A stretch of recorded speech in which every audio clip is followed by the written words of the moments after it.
This is an important PSA. If you die near a trial chamber zombie, they will pick up your stuff, but they won't drop it when you kill them. Luckily, this one only stole my shield, but you can lose diamond armor and tools like RobDev8840 did. Okay, let's start the video. The Tricky Trials update is incredible, but there are already questions about the next update, and we know that these things are planned quite far in advance, but we also know that Minecraft has been doing things unconventionally for the last little while now, as the last update to add major features before 1.21 was not 1.20, but 1.20.80.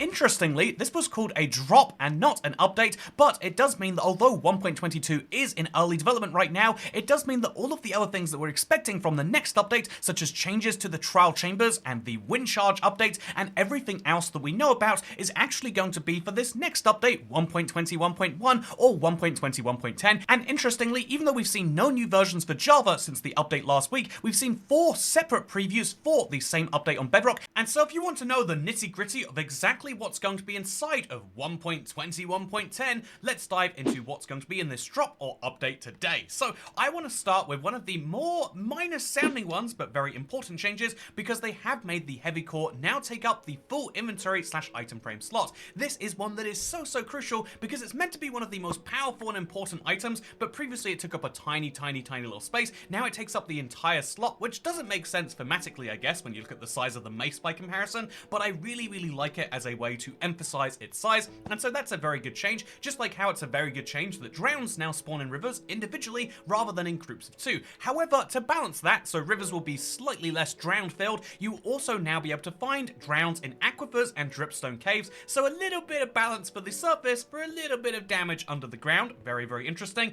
There are new game tips for swimming, using the touch D-pad and running away from hostile mobs, escaping powdered snow, and using emotes, which is interesting. We've got separated block IDs, which is quite important. All of these blocks can now be accessed via commands in a better way. This is very important that Minecraft is slowly going through and doing this. If you are into the technical side of Minecraft, that's great. If you're not, you might just appreciate the fact that soon, very soon, the loot ejected from vaults will now be dependent on level, position, and player seed. This means that in theory, in the same way that loot chests work, you will be able to have a seed that has a given set of loot, and so if you were to use this exact world over and over again, as I've actually done, you will actually get this same set of loot from the same vault, meaning in theory, after this update, you'll be able to guarantee that a given seed has a heavy core as a loot, or has the wind burst enchantment, which is going to be insane. So this is something to watch out for if you're someone who doesn't mind using a given seed to get a given enchantment. Speaking of a given enchantment, there's meant to be a sound effect to play that plays when a player has already looted a particular vault. I feel like I can't hear it.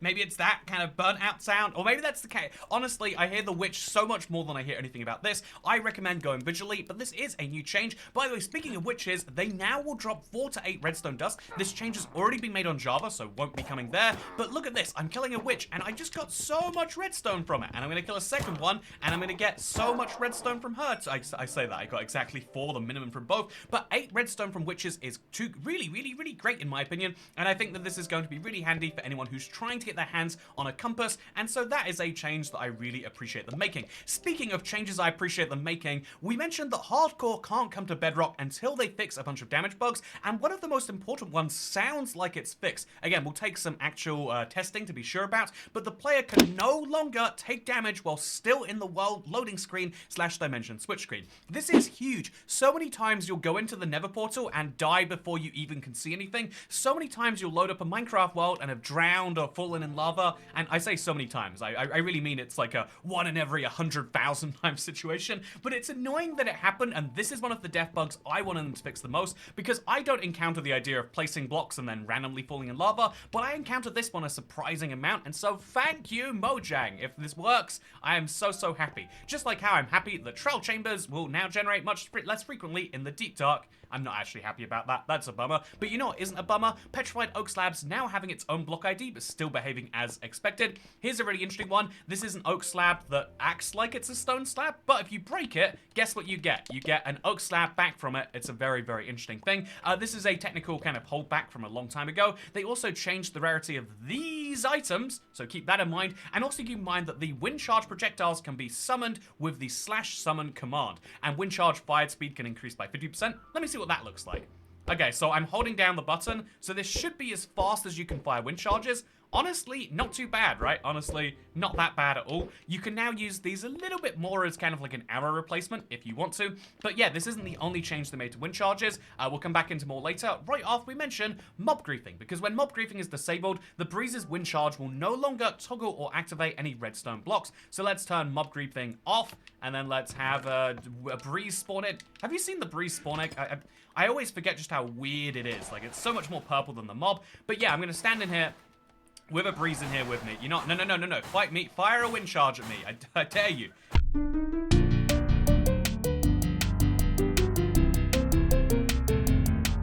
Okay, I have my regrets about trying to get those breezes to trigger those buttons, just like how you might have regrets about trying to attack one of your enemies, but then realizing that you have friends nearby that you're going to hurt with your mace smash attack. But good news, after this update, that will go away. When you try to attack the big mean sniffer, which is obviously what we're always trying to do, you'll no longer hurt your friends, such as Harrison's hamster or Toy Cat's cat. That's right, none of your pets will be taking any damage because this is an improvement that they've made in this update. Finally, we have one for Bedrock that is just so crucial. They fixed a bug to do with stairs and slabs locking in their placement, but they had to unfix it because it caused another bug. That bug will finally be refixed, meaning when you place a long line of blocks in a row like this, they'll stay in the same orientation. So if I want to, say, place upside down stairs, I can do that just holding down the button. So handy in my opinion, especially for anyone using a controller. I love when Minecraft manages to work out the solutions like this, and this is a good sign that the game is improving as a whole. However, something else that is improving is the wind charge. This is one of the biggest changes in this update. The wind charge is going to be much more usable for the vast majority of Bedrock players who don't use a keyboard and mouse, because instead of having to crouch and get the jumping just right and all that stuff from before, after this update you can literally point it at the floor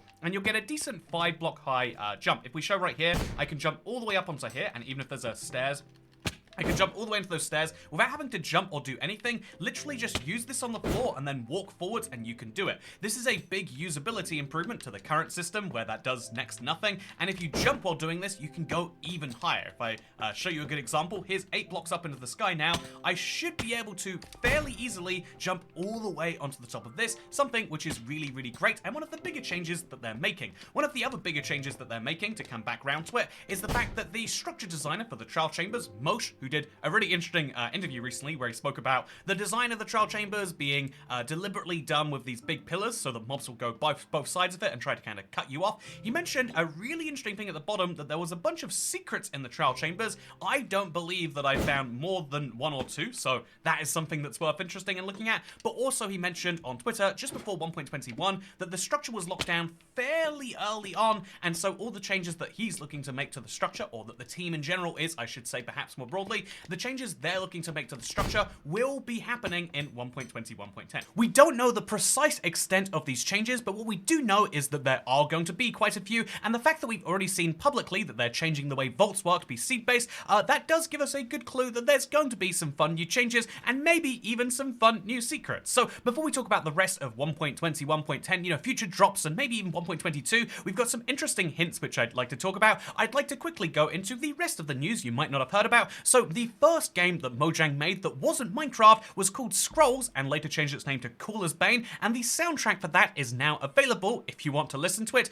Also, there is a new Lego Minecraft set. It looks so cool. It's a crafting table, but it costs $90. Oh my god, I can't believe how expensive Lego got and how that's just entirely acceptable at this point. But also, Minecraft have basically announced that they're wrapping up their 15th anniversary celebrations. I believe there is still more to come, but they've did a big recap of what's happened, and they're saying it was an unforgettable Minecraft 15, which makes me think that the 15th year anniversary is mostly over, but there are some other interesting things happening behind the scenes as best I can tell. But finally, let's talk about what might come in Minecraft 1.22. So obviously have to give the clarification that we're going to enter the speculation zone a little bit, but I want to do this because after playing 1.21 genuinely something like 50 hours over the past week, I've streamed every single day and I've played so much of it. I really do love the trial chambers. I think they're excellent excellently designed, but there's also a couple of other things about this update which immediately make me think they're doing something with this in the future, whether in the next update or a couple beyond it, and one of those has to be the idea of the bad omen. I think that any future combat challenge is obviously going to use the ominous bottle, which makes me think there must be another one planned, because otherwise it'd be weird to revamp an entire system that's shared between two structures that don't seem to have much in common.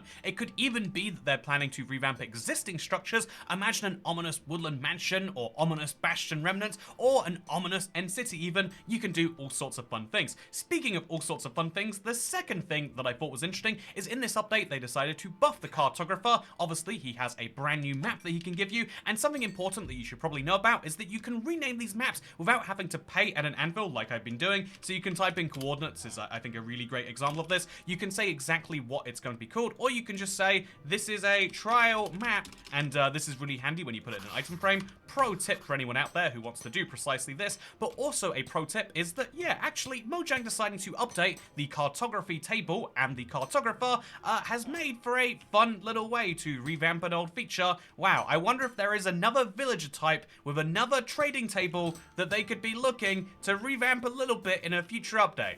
Nah, probably not. Anyway, I hope you've all enjoyed today's video. I do want to finish with one little anecdote that I got from this comment, because Sukram said, that Reddit comment you made is so wholesome, you actually motivated me, man. This has never happened before, and so I just wanted to share something, because I saw on the Minecraft subreddit that someone randomly said, I died in my world of 4 years, here's what I'm losing, and they have some really impressive stuff they built in their world, and I assumed that it must be a hardcore death, but they clarified, nope, I just died and didn't want to continue anymore. So I left a comment saying what I always say, especially about long-term worlds, which is that even if you die, 95% of your effort isn't gone just because your stuff is. Instead, death is actually an opportunity to build back your stuff again, but better. And interestingly, a lot of people saw this, and even the person who posted it did, and they somehow were a subscriber to the channel. So they said, Toycat, you have no idea how much you influenced this world. I remember watching your videos back when the Xbox Legacy Edition was still being updated. Your video about receiving the last achievement in game influenced me to get all the achievements in this world. I may not have reached that goal because of so many updates, but that didn't stop me from trying, even going on to say that they would listen to the videos while working on the world, and I just thought that was a really fun coincidence. But I wanted to share it because this is something I really believe in. When you have a Minecraft world and you die, it sucks so bad. I've been there and it's just terrible, and you think to yourself, how can I avoid this ever happening again? And sometimes the instinct is by, oh, we'll start a new world, or we'll turn on keep inventory. And just like in the real world where when you're hurt, you just want to avoid it at all costs, and you'll do a lot of things to make that happen, ultimately this will sometimes stunt your growth by not actually learning how to avoid the thing happening again. You won't actually become any stronger or wiser, and even though it feels like it's the thing that sucks most in the world, you have to actually understand how to overcome it, and that is the same thing with Minecraft. I think that your Minecraft world survives, and in the same way that no matter how bad something is, most of your experience and your humanity survives. If you're still alive, you're still able to improve, and hopefully that is something that is true for your Minecraft world. If you're not permanently trapped in a Bedrock box, you have the opportunity to come out of it stronger and faster and better, and hopefully with the trial chambers coming out and people dying in all sorts of ways, hopefully this is a reminder of that fact. Thank you very much for watching today's video. I hope it taught you about what is inside of the next update for Minecraft, and I hope that indeed this helps you with your Minecraft survival worlds. That is the big thing I believe on this channel, and if you would like to see more of it, consider subscribing, because apparently we've got some trial chamber secrets to dive into next. With that said, I hope you enjoyed, because I'll see you next time. Bye!